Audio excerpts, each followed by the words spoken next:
Hare Krishna Maharaj, our obeisances. Yeah, Madan Gopal Prabhu, no, I think. Yeah, there he is. Okay. Okay, can you hear me now? Yes. Hare Krishna. Krishna. Okay, Hare Krishna, Nice Hare to see you. Krishna, Hare Hare Krishna. Hare Krishna. Hare Krishna. 8 o'clock. Now we can go live. Hare Krishna. Thank you, dear devotees, for joining this evening on the ISKCON of New Jersey Zoom channel. And today we have once again His Holiness Bhakti Rasamrita Swami Maharaj, after quite some time of waiting. But of course, he's one of our most sought after speakers globally. And so it gives us great pleasure to have him back again on this channel. And tonight's topic is particularly nectarian, is the Leela of Lord Krishna. You know, how Lord Krishna rescues Nanda Maharaj. So with that, we pass it on to Maharaj. Hare Krishna. Hare Krishna, Hare Krishna. Om Jnanatimmirandhasya Jnananjana Shalakaya Chakshurunmilitam Yena Tasmai Shri Gurave Namaha Shri Chaitanya Manobhishtam Sthapitam Yena Bhutale Swayam Rupa Kadamahyam Dadati Svapadantikam Vandeham Shri Guru Shri Yutapadakamalam Shri Gurun Vaishnavamscha Shri Rupam Sagrajatam Sahagana Raghunathanvitam Tam Sajivam Sadvaitam Savadhutam Parijana Sahitam Krishna Chaitanya Devam Shri Radha Krishna Padang Sahagana Lalita Shri Vishakhanvitamscha Nama Om Vishnu Padaya Krishna Presthaya Bhutale Srimate Bhakti Vedanta Swamin Nitinamine Namaste Saraswate Deve Gauravani Pracharine Nirvishesha Shunyavadi Paschatya Deshatarine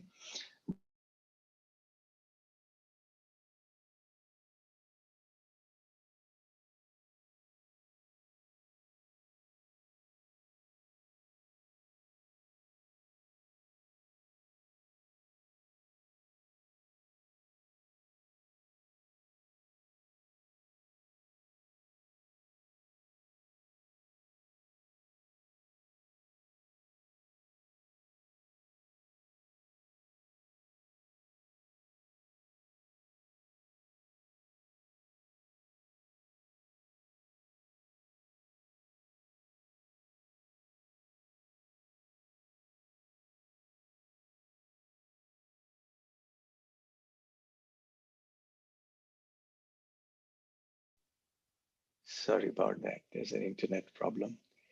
So I'm very happy to be with all of you at ISKCON Towaco once again. As Madan Gopal Prabhu said, it has been a while. I do hope that all of you have had a very blissful Kartik month.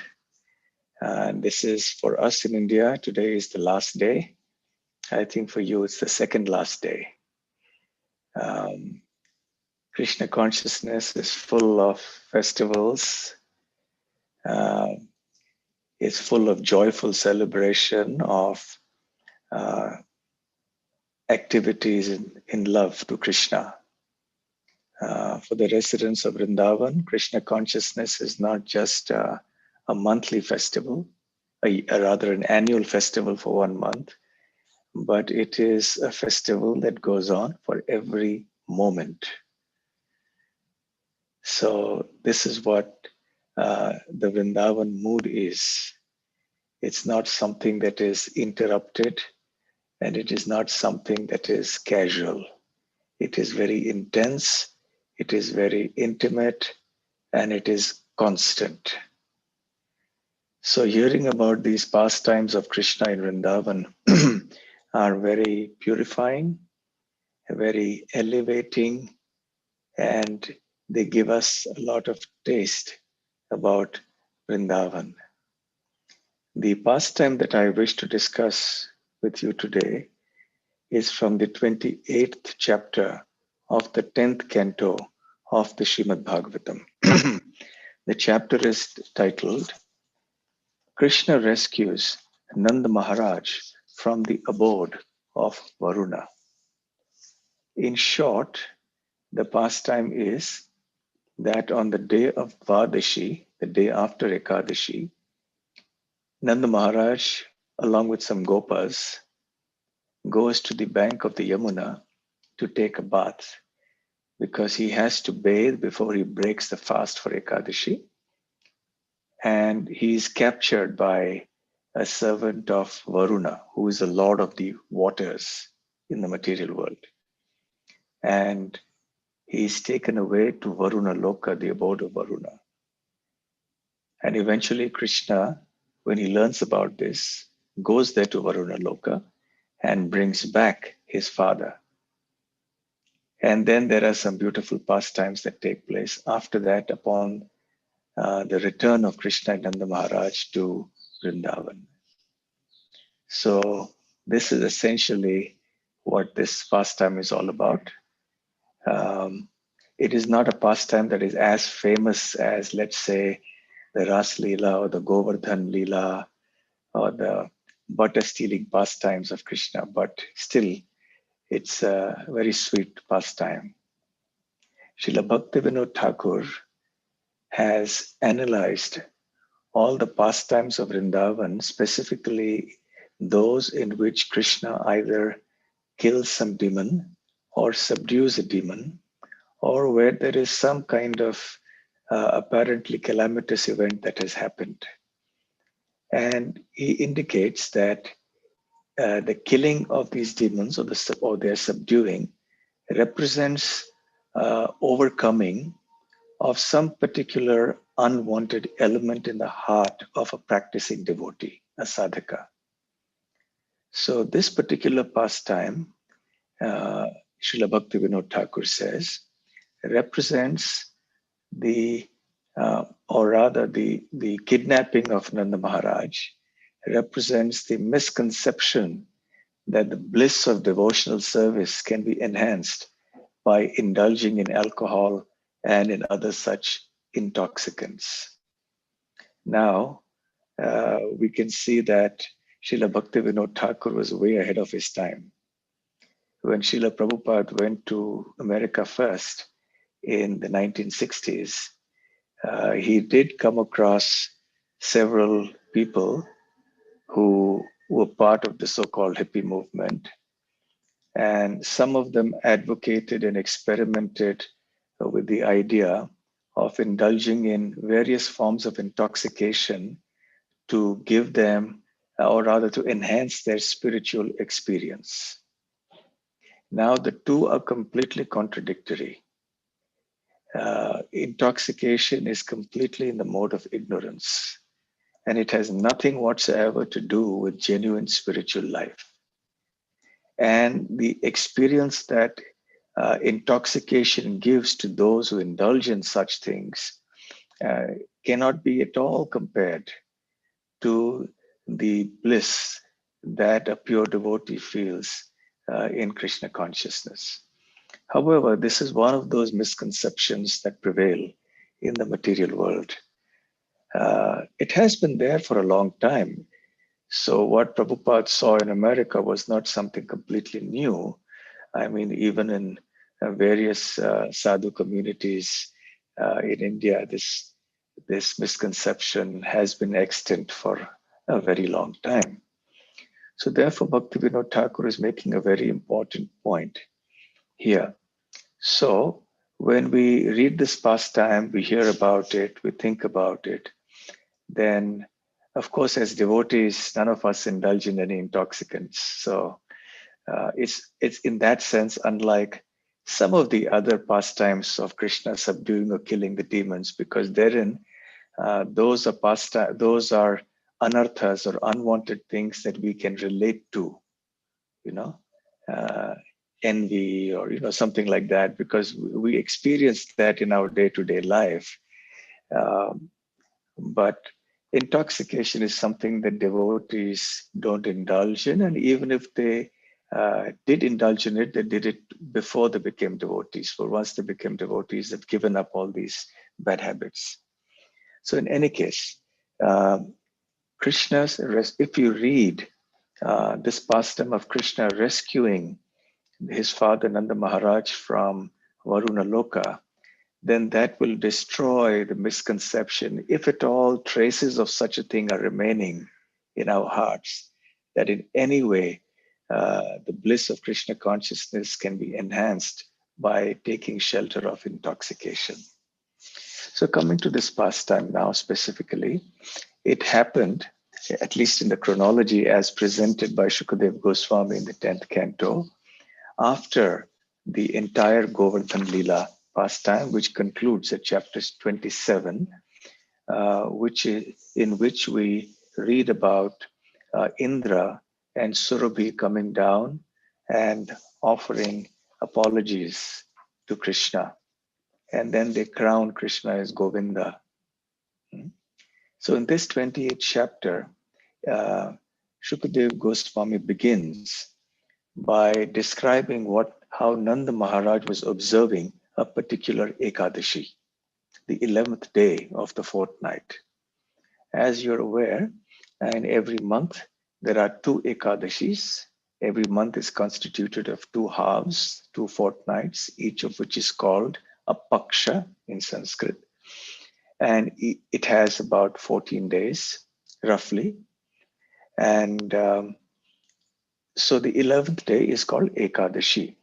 So it is the day of observing special austerities and special performance of devotional activities in order to please Lord Krishna. This day is also called Hari Vasara. Vasara means the day. So it is the day of Lord Hari. For devotees of Krishna, every day is a day for Lord Hari.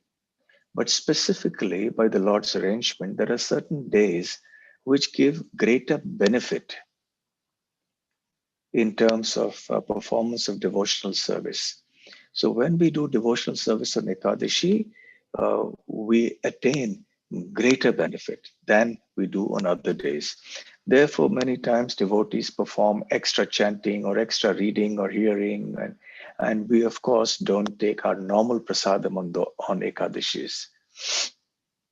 So Shukadev Goswami says that Nanda Maharaj one time had fasted on Ekadashi, having worshipped Lord Janardhan. So Lord Janardhan, as you know, is Lord Krishna, but specifically Nanda Maharaj was worshipping Lord Narayan.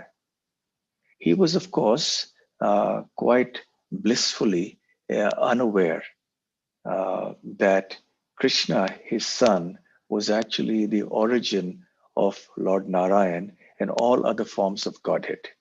This is because his understanding was covered over by Krishna's Leela Shakti or his Yogamaya potency, his internal potency, in order to facilitate the loving parental mood. If a parent is aware, if anyone in the parental mood of loving Krishna is conscious of Krishna's godhood, then that could become an interference in the sweetness of the love. The reciprocal exchange of that parental love will get hampered. So therefore, in Vrindavan, this Yogamaya potency covers the consciousness of the devotees there. And even though, as is stated on numerous occasions in the Acharya's works and also in the Bhagavatam, the devotees do remember the godhood of Krishna, but it comes and goes. It's kind of a remembrance that sometimes pops up in the mind and then goes away. But this remembrance of Krishna as God, even when it comes, does not in any way diminish the sweetness of their love for Krishna. It does not in any way take away from their understanding that Krishna is still their lovable cowherd boy of Vrindavan. So, Nanda Maharaj was a staunch devotee of Lord Narayan, and he worshipped him with great faith. And whenever any difficulties arose in Vrindavan, and so many difficulties arose in Vrindavan, practically every single day there was some difficulty, some or the other demon coming in, and Krishna would kill that demon. So, Manda Yashoda and Nanda Maharaj would always think that it was by the grace of Nanda Maharaja, of Lord Narayan, that Krishna had been saved and that the demon had been killed. So this was their loving mood. And whenever the Brajabasis would get a little bewildered upon seeing the exhibition of some extraordinary power of this little frail, this delicate looking boy, Nanda Maharaj would console them and tell them that don't worry, he's ultimately just our little Krishna. So having worshipped Lord Narayan and fasted on Ekadashi, the time now came for him to break the fast. Now we break the fast on the next day, the Dwadashi day. Now, we depending on what we fast from, then we break it like that. If somebody has done a Nirjala fast, without taking any water, the fast is broken by drinking some water.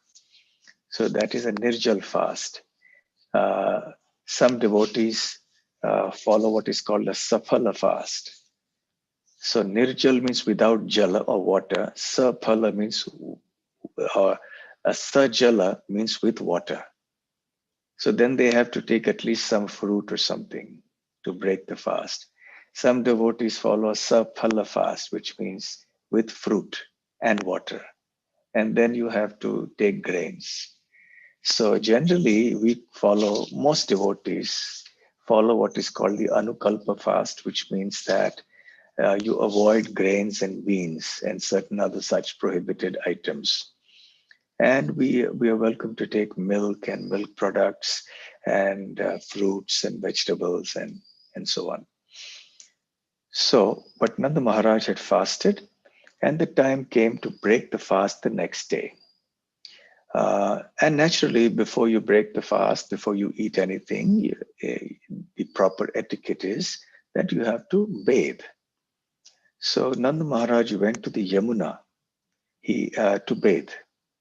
And as he entered the Yamuna, it happened that he had gone rather early in the morning. It was still very dark. It was actually night.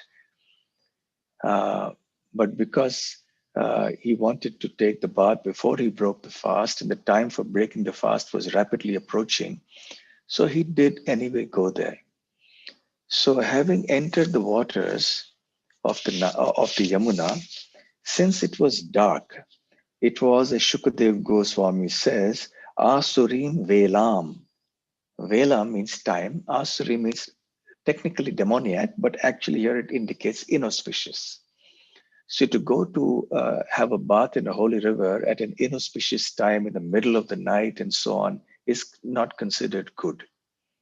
So there are certain times at which one is supposed to do certain things.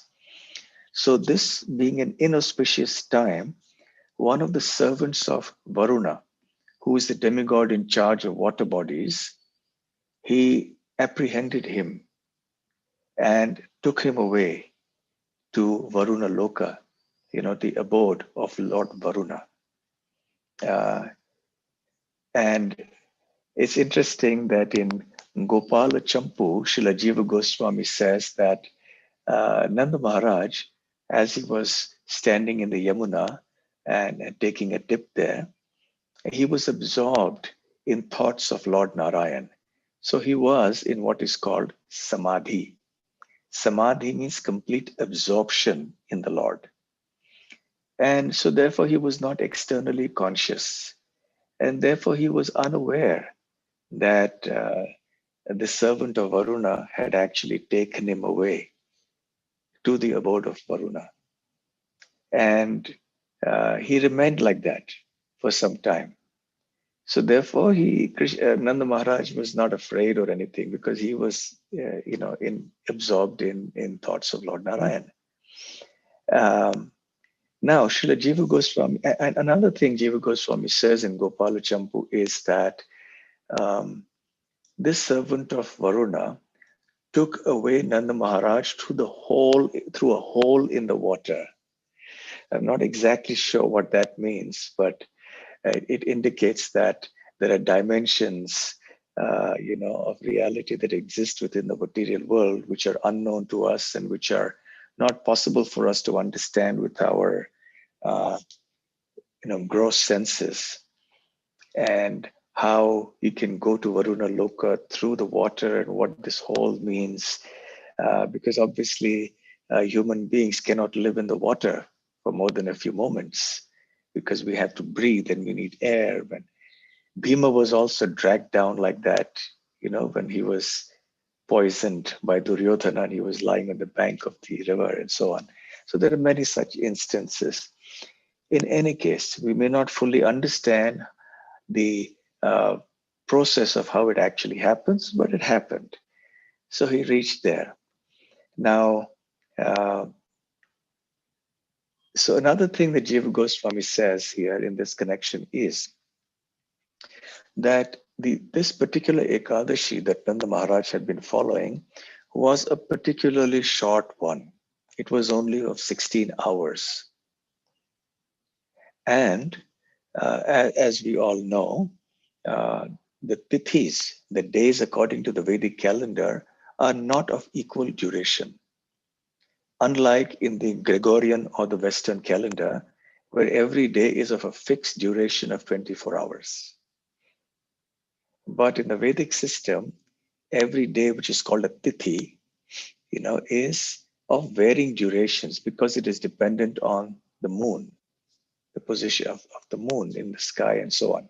So some Ekadashis are very long, and some Ekadashis are very short, and some are in between.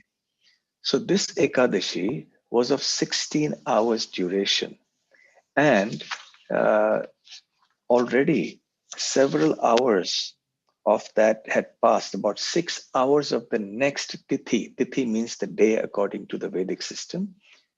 So 6 hours of the next tithi, which is the Dvadashi, the 12th day, had already passed, and it wasn't even sunrise yet.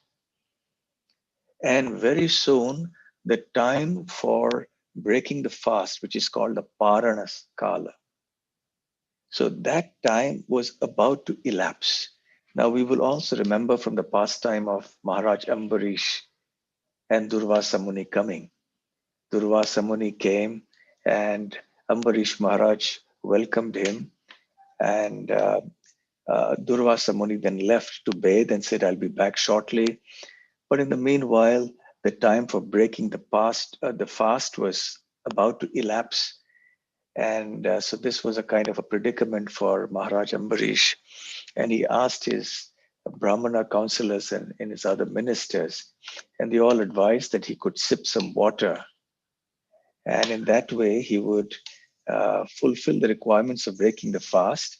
And at the same time, he would fulfill the requirement and the etiquette that one should not eat anything before the guest in our place has been fed. Of course, we all know what happened after that. But the point is that it is important to break the fast at the right time.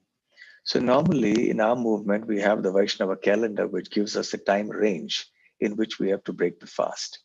Usually it's a couple of hours, but sometimes it's very short. It's just a few minutes. So one has to be a little alert. In any case, the idea is that one should break the fast before the time for breaking the fast elapses. So therefore, since the time it was approaching sunrise and the time would have elapsed, so it was important for Nanda Maharaj to go and take the bath at that time. Srila Vishwanath Chakravarti Thakur also says that according to the Bhakti Shastras, it is permissible for devotees to go and bathe at what is astrologically or otherwise considered to be an inauspicious time if the Ekadashi previously has been very, very short and the time for breaking the fast will elapse. In that case, it is permitted to do this. In general circumstances, it is not allowed.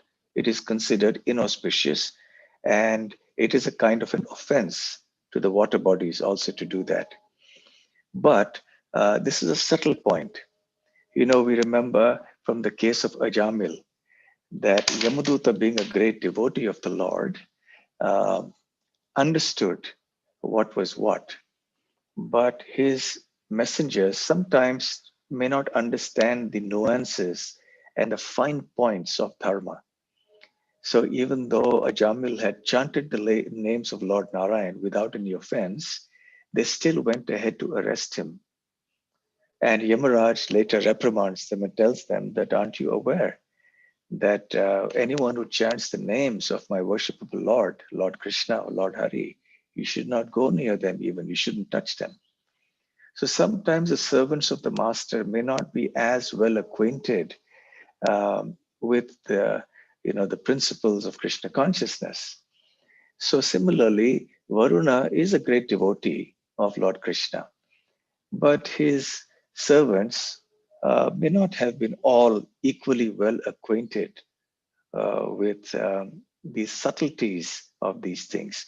So obviously, this particular messenger of Varuna was not so acquainted, and therefore he committed an offense against Nanda Maharaj and against Krishna. And this is something that Varuna will later also acknowledge. Ajanata mamakena mudhena.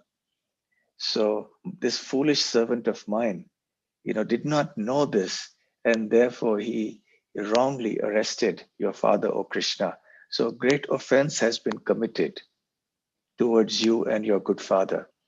And because the master has to accept the blame of any wrong actions committed by his servant, so Varuna, understanding this etiquette, took a very humble position, and he offered apologies and begged forgiveness from Nanda Maharaj and Lord Krishna.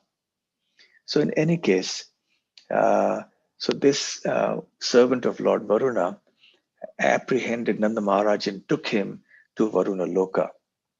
At the end of the day, we understand that Lord Krishna's pastimes happen by his own sweet will, by his own arrangement, facilitated by Krishna's Leela Shakti. Whenever Krishna does something, he has multiple objectives to fulfill.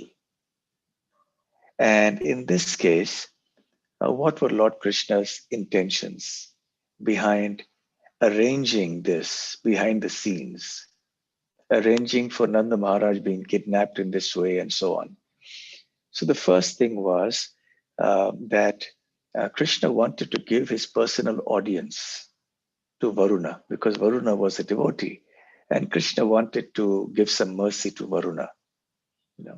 And the second reason was that he had some special lesson that he wanted to teach the Brajabasis, his own dear devotees, who are all, remember, personal associates of Krishna.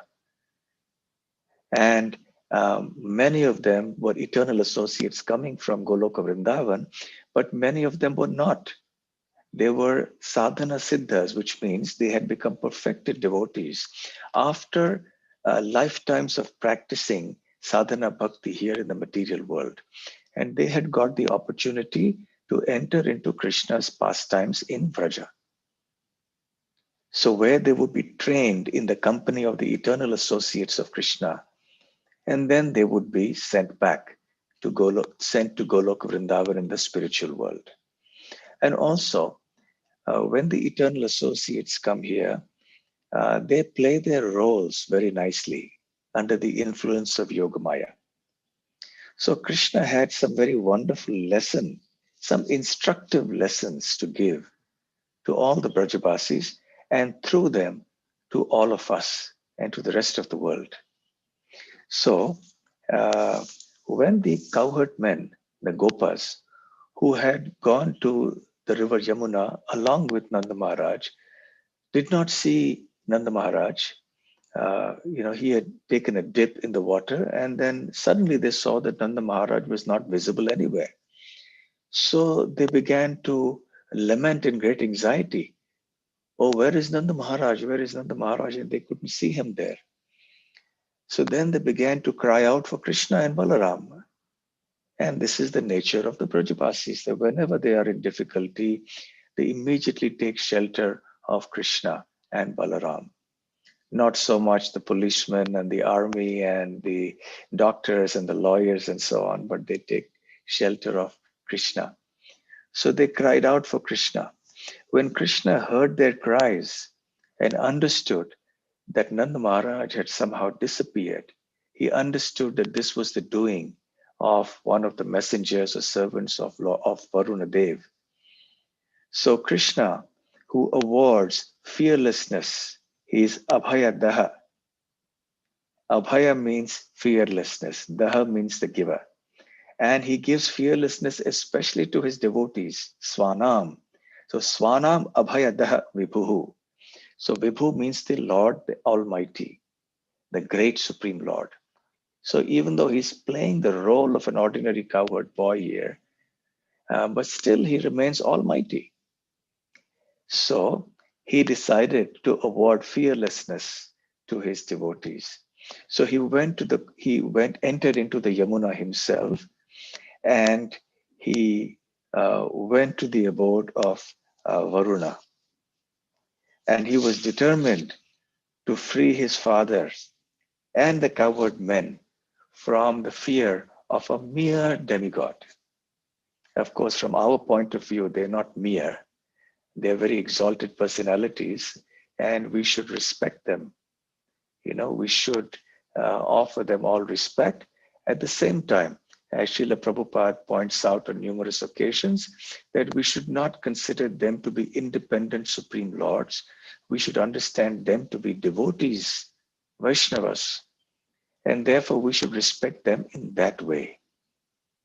So when Krishna arrived at the abode of Varuna, Varuna had been waiting, according to Srila Jiva Goswami, because he immediately understood that his servant had committed a foolish act, and now there was trouble, and Krishna would come any moment. So he actually went to the gates of his abode with all kinds of offerings, ceremonial offerings, for the welcome, because he knew Krishna would come any moment. And indeed, Krishna arrived. So when Krishna arrived, Varuna was jubilant to have darshan of Krishna. And he worshipped him with elaborate offerings, Shukadev Goswami says. And in great jubilation, Varuna began to speak. But Shukadev Goswami says, Tad darshana mahotsavaha, that upon having darshan or seeing Lord Krishna arrive, Varuna it was like a state of festival for him. Utsava means a festival. And generally the word Utsava is understood as an occasion of great joy or bliss. And Maha means great, so a great festival.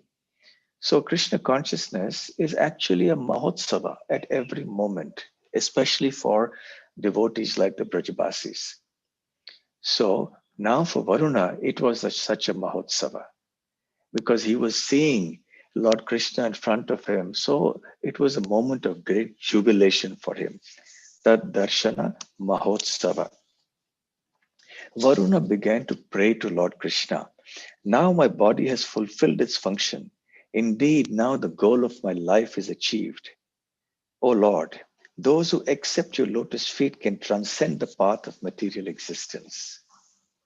So, existence in this material world is indeed very troublesome. This material body is always a cause of pain and botheration, but it's all at the end of it worth it if we can become Krishna conscious, if we can please Krishna and then enter into Krishna's pastime in whichever life or at whichever time that Krishna feels that we are eligible. So, otherwise, our existence in the material world is merely a waste of time. So Varuna understood this, that now his life had been perfected because he had the personal audience of Lord Krishna. And he again glorified Krishna. And then he said, your father, who is sitting here, was brought to me by a foolish, ignorant servant of mine, Ajanata Mamakena, Moodhena, and who a foolish servant of mine who did not understand his proper duty. Tad bhavan kshantum arhati. So my request is to your lordship, kindly forgive us. So it is indicated that Nanda Maharaj was sitting on a throne. He had been already seated nicely by Varuna on a throne. So when the servant brought Nanda Maharaj and Varuna saw what he had done, he knew who Nanda Maharaj was. So he arranged a nice seating place for him on a gorgeous throne, etc. And by the time Krishna arrived, according to Jiva Goswami, then Nanda Maharaj had now come out of his samadhi. So obviously now Nanda Maharaj was witnessing the way in which Varuna welcomed Krishna, and he heard the prayers that Varuna had been offering to Krishna. So, and Varuna also offered all respects to Nanda Maharaj himself. So, in this way, uh, uh, Varuna is trying to placate Krishna and also to get his mercy. So he says, "O Krishna, please give your mercy even to me, O Govinda. You are most affectionate to your father. Now you may please take him home." So having welcomed Krishna and Nanda Maharaj with sweet words, having appropriately offered them respect and worship, and now he requested him to please take his father home.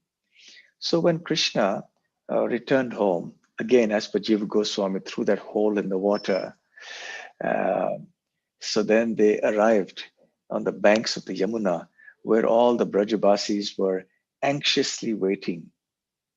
Um, of course, here in the purport, it is mentioned that Krishna once again gives a sublime demonstration of his position as the Supreme Lord of all lords. And Varuna, the demigods of the seas, is very powerful. And yet, even he was happy to worship Lord Krishna's father, what to speak of Krishna himself. Now, we can only imagine what the condition of the Brajabasis was when they were anxiously waiting for Krishna to return with Nanda Maharaj. We all remember that when when Krishna was in the clutches of the Kaliya serpent demon, how anxious the Brajabasis had been. Most of them, especially Mother Yashoda and Nanda Maharaj, they had practically become unconscious and they had fallen to the ground. So here also, in Gopal Champu, Jiva Goswami says, Balaram understood what was happening and he told Mother Rohini, stop beating me. Krishna will come back with Nanda Maharaj. Don't worry, everything will be okay. So everybody was in intense anxiety, and Mother Yashoda as well.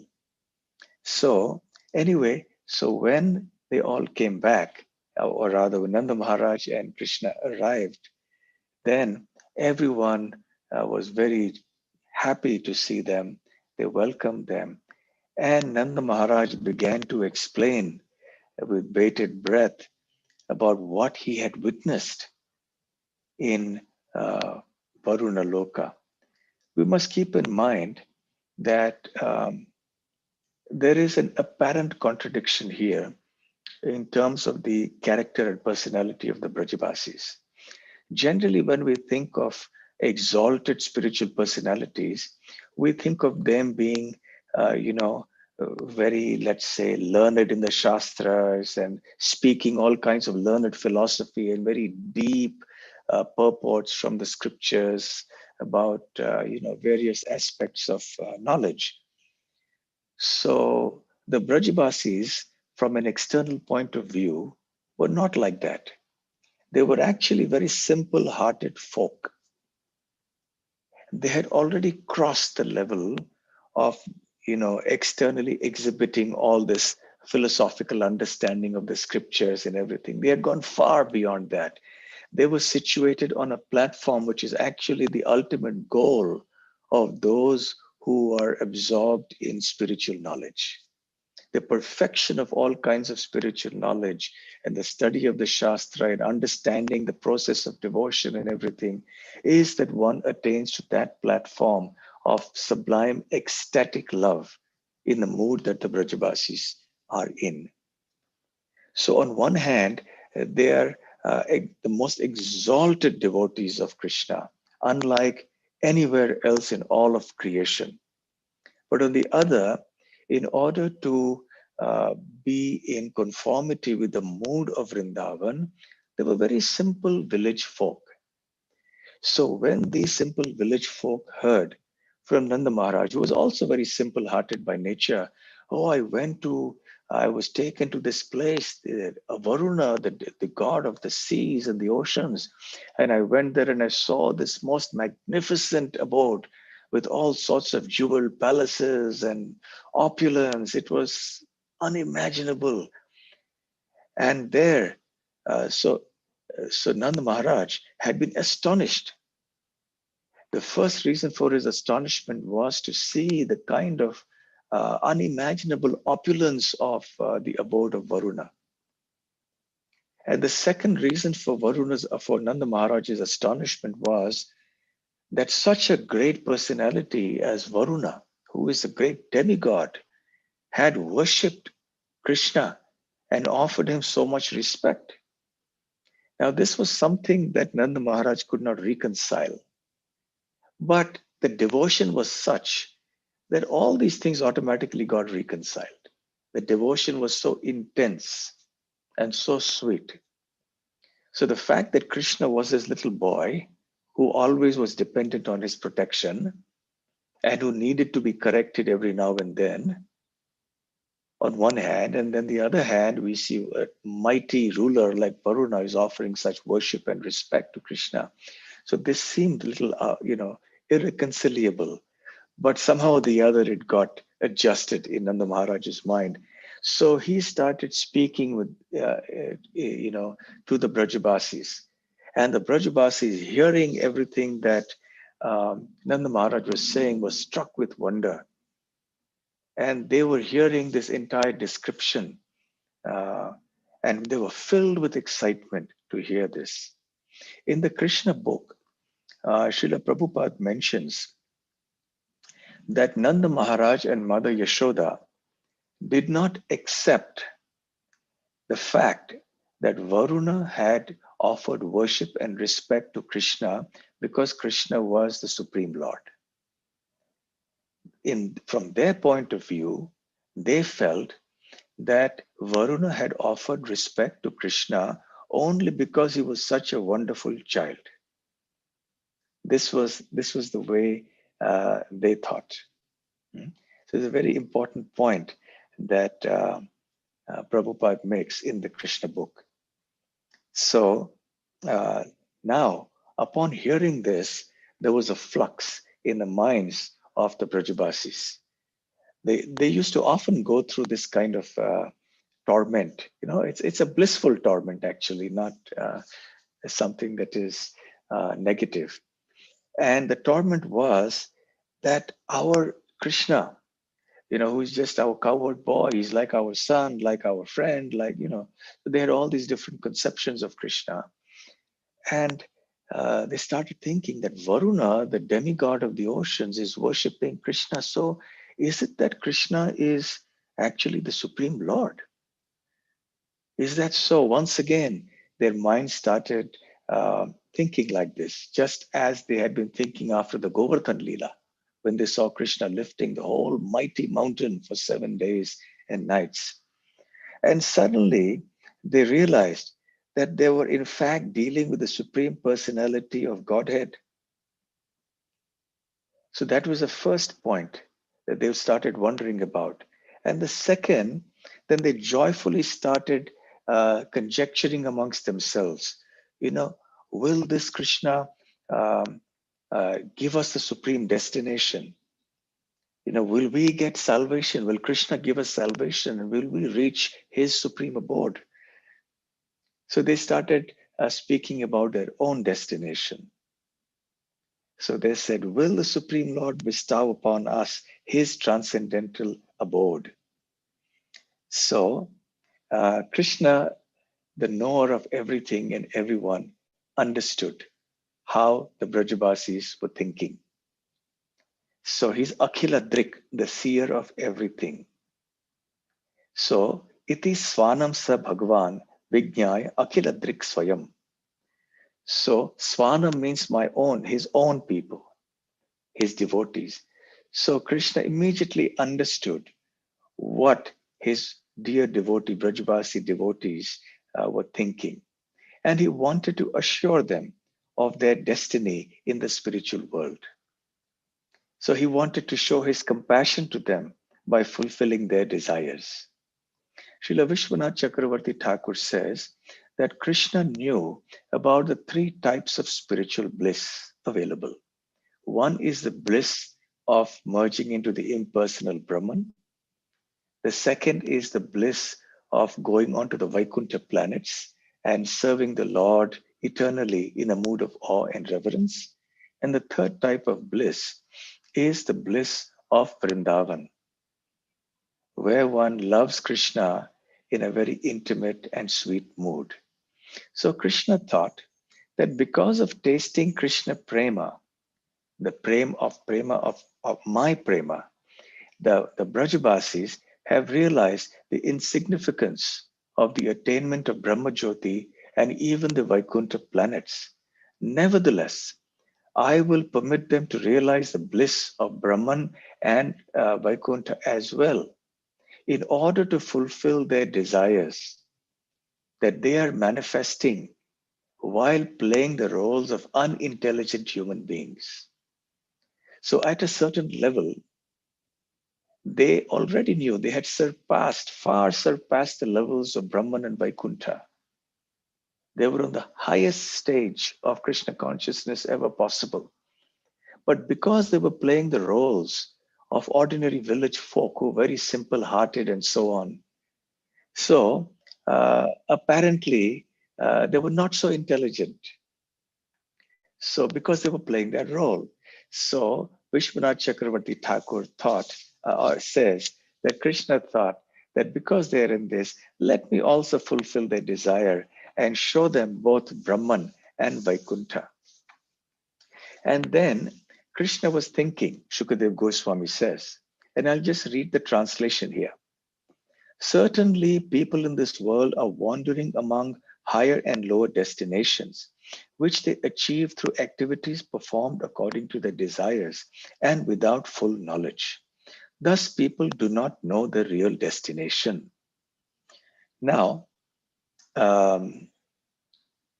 both Srila Jiva Goswami and Srila Vishwanath Chakravarti Thakur point out that this verse actually applies to the eternally liberated residents of Raja and not to the conditioned souls of this world.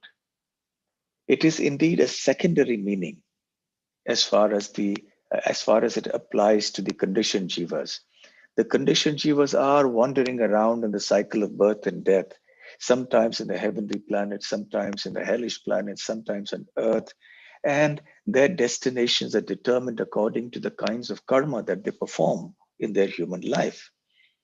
So, and conditioned souls are not aware of what their ultimate destination is. But this is not really the import and the purport of what really Krishna is thinking. So, Srila Jiva Goswami translation is that my eternal associates, that is the Brajabasis, wandering in this world among people who take higher and lower bodies according to their karma and according to, due to desire and ignorance, do not recognize my eternal abode. So the conditioned souls, they don't recognize the eternal abode. It is they who are moving around in the cycle of birth and death. But my eternal associates are in their midst in this material world. So by the influence of Yoga Maya, these associates now also do not recognize the spiritual world of Vrindavan. So in the Krishna book, Srila Prabhupada says that Krishna thought that his devotees in Vrindavan should be informed about the spiritual sky and the Vaikuntha planets therein. So in this way, also additionally, Srila Vishwanath Chakravarti Thakur says that Krishna thought that when my father saw the opulence of Varuna, which is only material, he considered this Vrindavan, which is actually the quintessence of Vaikuntha, to be inferior to Varuna Loka. And thus the Gopas, the residents of Vrindavan, see themselves as being inferior to Varuna, whereas actually they are far greater than Varuna. And they also somehow or other, they're thinking now that attaining liberation in Vaikuntha is greater than being situated in the uniquely sweet experience of Vrindavan, and in relishing Krishna as their own personal son or friend and so on. So, thus, even though Vrindavan is far superior to both Brahman and Vaikuntha, the Gopas desire to attain the experience of Brahman and Vaikuntha because they have not seen it with their eyes. Therefore, I will reveal it to them. So Krishna is very kind. So he fulfills the desires of his devotees. He indulges them when the devotees are at this level. So, and in the purport also, it is mentioned that Srila Jiva Goswami is pointing out the difference between the two Mayas, Yoga Maya and Mahamaya. Of course, the residents of Vraja were exhibiting an apparent lack of awareness of the glories of the spiritual world and about its superiority vis-a-vis Vaikuntha and Brahman. Both are actually spiritual world, but Goloka Vrindavan is in a class by itself. So then, Krishna was deeply contemplating on this. And then he revealed to the Gopas and all the Brajabasis there his own abode. Darshayam asa lokam svam. So Darshayam means he showed. What did he show? Lokam svam, his own planet. So it is explained by Srila Prabhupada and our previous acharyas also that Krishna actually showed Goloka Vrindavan, Krishna Loka, to the residents of Vrindavan, to show that the sweetness of Vrindavan was far greater than even that of Vaikuntha, what to speak of the impersonal Brahmajyoti. So this is an important point here, that Krishna actually showed Goloka Vrindavan to them. Now there are two Goloka Vrindavans. One is in the spiritual world, which is called Paravyoma Goloka. Paravyoma means the spiritual sky. Vyoma means sky, Para means supreme. So the Goloka Vrindavan that is located in the spiritual sky, and when that the Vrindavan from the spiritual sky manifests itself on the earthly planet, in the material world, it's called Bhauma Vrindavan, Bhauma Goloka. Bhumi means earth, so Bhauma means relating to the earth. Both are, of course, identical. There is no difference between the two, and it is an offense to see such a difference. However, because of being here in this Bhauma Vrindavana, somehow familiarity, because of familiarity and now being exposed to the opulence of Varuna and so on, the residents of Vrindavan had this misconception. So Krishna wanted to show them the sweetness of Goloka Vrindavan in the spiritual world, which it did show. And after that, Shukadev Goswami says that Krishna revealed to the Brajabasis the impersonal Brahma Jyoti also, the spiritual life. Satyam Jnanam Anantam Yat Brahma Jyoti Sanatanam. Satya means that which is true, which is indestructible. Jnanam means it is fully conscious. Anantam means it's unlimited. Sanatana means it's eternal. So Krishna revealed the indestructible spiritual effulgence, which is unlimited, conscious, and eternal. The Brahma Jyoti. So he specifically mentions the words Brahma Jyoti here. Jyoti means light, Brahma means spiritual. So, and now, having fulfilled that desire of theirs, so it is this vision that the perfected Jnana Yogis have. It is their desire to merge into this impersonal Brahman. And then again, in the next verse, Shukadev Goswami mentions that having showed them Goloka Vrindavan and the impersonal Brahmajyoti, Krishna brought them to a certain section of the Yamuna where there was a small lake which is called the Brahma Hrada. And he made them submerge in the water and then lifted them up. And at that point again, Krishna showed his spiritual abode to the Brajabasis. So Srila Vishwanath Chakravarti Thakur has mentioned that in a sense, the submerging of the Brajabasis in the Yamuna and raising them up is symbolic of Krishna having absorbed the devotee's consciousness in the Brahmajyoti momentarily, and then taking them out again and showing them this Goloka Vrindavan once again, and also the Vaikuntha planets. So then they saw now not only Goloka Vrindavan, they saw the Vaikuntha planets and also the entire Brahmajyoti. So what a magnificent vision that must have been. And incidentally, this pastime happened at the place that we know today as Akrura Ghat. The Yamuna used to flow at this point, but now she has meandered away and she's almost 1 or 1.5 kilometers away from there. And this was the place where Akrura saw Krishna and Balaram in the form of Lord Vishnu and Shesha. You know, that's another pastime in itself. So this is the point of the borderline between Vrindavan and Mathura. It is also the place where Sri Chaitanya Mahaprabhu lived or stayed for some time when he visited Brajabhumi. Every morning he would go to Vrindavan, go to Imlitala, chant his rounds, etc., and then come back in the afternoon to Akrur Ghat. So this was also the place where this pastime happened here. And then Nanda Maharaja and the cowherd men, Shukadev Goswami says, felt the greatest happiness when they saw that transcendental abode. And they were especially amazed to see Krishna himself there, surrounded by the personified Vedas who were offering him prayers. Srila Vishwanath Chakravarti Thakur says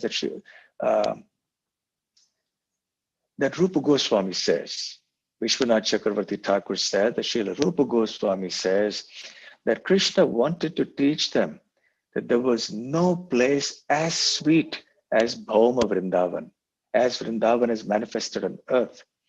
And then therefore he showed them the spiritual sky of Vrindavan and brought them back to Bhauma Vrindavan.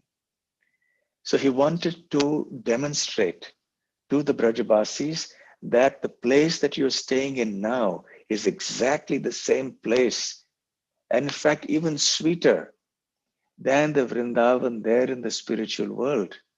It is identical. So please do not be under any misconception that you are any lesser than Varuna, or that the place you are staying in now is any lesser than the place where Varuna stays.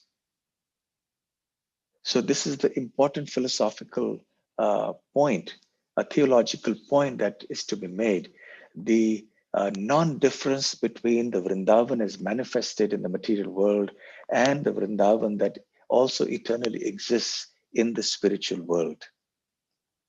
So in this way, the residents of Vrindavan were wonderstruck to see all this. And Srila Bhakti Siddhanta Saraswati Thakur points out that these verses emphasize that Lord Krishna did not merely show the cowherd men a sample Vaikuntha planet, but that he specifically revealed his Krishna Loka, the greatest of eternal abodes and the natural home of the residents of Vrindavan, who loved Krishna more than anyone else did. In this way, Krishna concludes this pastime, or Shukadev Goswami concludes his narration of this wonderful pastime of Krishna rescuing Nanda Maharaj from the abode of Varuna and showing the spiritual world to the residents of Vrindavan. And now it is exactly 1 hour, and I have concluded my talk at the right time, I hope. So thank you very much. Hare Krishna, Hare Krishna. Thank you very much, Maharaj. You're right on the dot. It's incredible, right in the very Yes. second it concluded. Thank you very much. What a sweet nectarian pastime sharing with us and helping us conclude our month of the month of Damodar and our meditation on trying to absorb our mind completely and fully on the sweetness of the Lord. And this is a really great way to cap the month. So, dear devotees, please hold on for just a few more seconds as we'll unlock your ability to offer a quick word of thanks to Maharaj. I have just one or two very brief announcements which we will be making. So, on our upcoming week for this program. So, as always, we have His Holiness Jayadvaita Swami Maharaj on Monday, Wednesday, and Friday, covering the second canto of Srimad Bhagavatam, very interactive lectures. And this week on Tuesday, we have His Grace Shesha Prabhu, who will be speaking on Gita Principles, a Vaishnava worldview. And on Thursday evening, we have Her Grace Madhumati Mataji. The topic is, Can You Spot a Mahaprabhu? This is the topics for this week, so please be sure to connect. It's Monday through Friday going forward on this channel. And just as a reminder for those of you devotees who may not know, if you don't have your Amazon Smile connected to ISKCON of New Jersey, this is a good way to make free contributions to ISKCON of New Jersey. If you just go to Amazon Smile and search for ISKCON of New Jersey Towaco, if you're not already doing that for some other charity, it's a good way. It's free money that goes towards our temple project. Thank you all for coming this evening. I'd like to request His Grace Neil Mani Prabhu, our temple president, to offer the first word of thanks, and then we'll open it up. Hare Krishna, Maharaj. My Dandavad Hare Pranam. Krishna. Hare Krishna. Nice Hare to Krishna. see you after some time. Thank you so much for a wonderful, sweet class to end this most auspicious month of Kartik. It's so nice to always hear Krishna Leela recited so nicely. Thank you, Maharaj. Thank you so much. Thank you. Thank you very much. Hare Krishna. Srila Prabhupada ki jai. Hare Krishna. Anyone else would like to say Hari Bol? You can unmute yourself. Thank you, Maharaj. Thank you so much, Maharaj. Dandavat Pranam, Maharaj. Dandavat Pranam. Hare Krishna. Hare Krishna. Thank you Hare so Krishna. much. Hare Krishna Maharaj, thank you. Hare Krishna. Hare Krishna. Hare Krishna Maharaj, thank you so much. Thank you for the Krishna. Hare Katha. Krishna. Thank you, Maharaj. Thank you so much. Hare Krishna. Hare Krishna. Hare Krishna. Hare Krishna. Hari Bol. Srila Prabhupada ki jai. Jai. Swami Swami Maharaj ki jai. Samveta ki jai. Jai Govinda. Hari Hare Bol. Bol. Hare Krishna.